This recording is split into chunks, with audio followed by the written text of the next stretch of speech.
Assalamualaikum warahmatullahi wabarakatuh. Apa kabar teman-teman? Semoga kabar teman-teman di rumah dalam keadaan sehat ya. Amin. Teman-teman, sebelum kita mulai pembelajaran pada hari ini, marilah bersama-sama kita membaca basmalah. Bismillahirrahmanirrahim. Alhamdulillah, pembelajaran tematik hari ini sudah masuk di tema 3, yaitu lebih peduli terhadap makhluk hidup. Dan hari ini kita akan belajar mengenal bagian-bagian tumbuhan, mengetahui bagaimana cara budidaya tanaman di sekitar rumah, dan cara merawat tanaman. Teman-teman simak ya penjelasan di videonya dari awal hingga akhir. Tumbuhan dapat menghasilkan oksigen sehingga udara menjadi segar. Bagian-bagian tumbuhan terdiri atas akar, batang, daun, bunga, buah, dan biji. Tiap bagian tumbuhan itu tidak saja berguna bagi tumbuhan, tetapi juga berguna bagi makhluk hidup lain, termasuk manusia. Oleh karena itu, kita harus bersyukur kepada Tuhan Yang Maha Esa. Tuhan telah menganugerahi kita berbagai macam tumbuhan. Manusia dapat memanfaatkan bagian-bagian tumbuhan tersebut untuk mencukupi kebutuhannya. Bagian tumbuhan yang pertama yaitu akar. Akar adalah bagian tumbuhan yang biasanya berada di dalam tanah. Untuk beberapa jenis tumbuhan, akar terdapat di atas tanah, bahkan menggantung.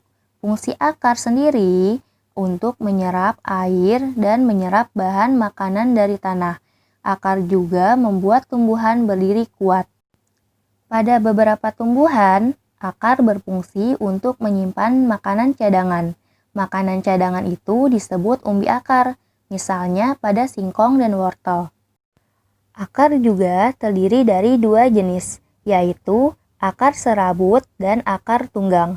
Akar serabut bentuknya kecil-kecil, halus, dan jumlahnya banyak.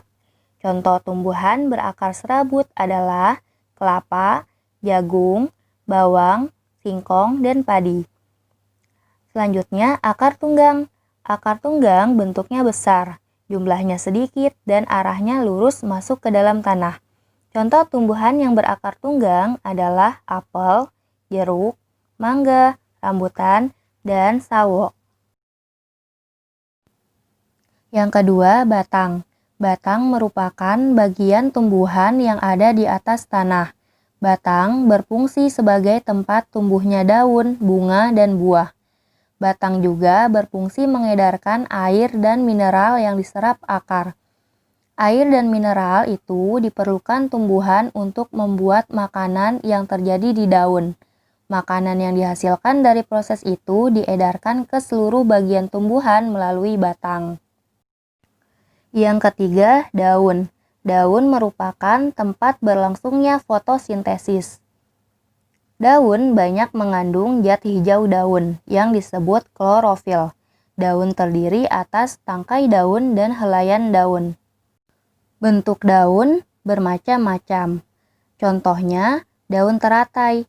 Daun teratai berbentuk lebar dan berwarna hijau. Daun pepaya memiliki bentuk menjari. Daun padi memiliki bentuk memanjang seperti pita, dan daun pinus memiliki bentuk runcing seperti jarum. Yang keempat, bunga. Bunga merupakan bagian tumbuhan yang berfungsi sebagai alat perkembangbiakan tumbuhan berbiji. Bunga disebut bunga sempurna apabila memiliki benang sari dan putik secara bersama-sama dalam satu organ. Suatu bunga dikatakan sebagai bunga lengkap apabila memiliki semua bagian utama bunga. 4 bagian utama bunga dari luar ke dalam adalah kelopak bunga, mahkota bunga, benang sari, dan putik. Yang kelima, buah. Buah merupakan bagian tumbuhan yang berfungsi melindungi biji dan cadangan makanan untuk biji ketika kecambah. Yang keenam, biji. Biji merupakan hasil dari pembuahan yang terjadi sebagai akibat penyerbukan serbuk sari dan sel telur pada putik. Jika ditanam, biji akan tumbuh menjadi tanaman baru. Biji memiliki keping. Ada biji berkeping 1 dan ada biji berkeping 2. Biji berkeping 1 disebut monokotil, sedangkan biji berkeping 2 disebut dikotil. Biji adalah bagian tumbuhan yang berada di dalam buah. Bagian ini berasal dari pertumbuhan bakal biji yang terdapat di dasar putik. Selanjutnya, cara budidaya tanaman di sekitar rumah. Perhatikan ya.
Selanjutnya yaitu cara merawat tanaman.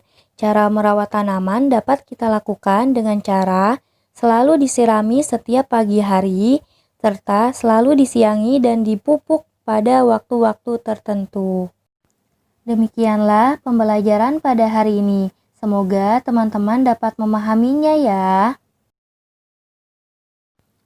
Tugas teman-teman selanjutnya adalah silakan teman-teman praktikkan cara budidaya tanaman di sekitar rumah, selain tanaman padi, boleh buah, sayur, ataupun tanaman hias. Kemudian, teman-teman jelaskan tahapan budidayanya melalui video ya. Tetap semangat belajarnya teman-teman. Wassalamualaikum warahmatullahi wabarakatuh.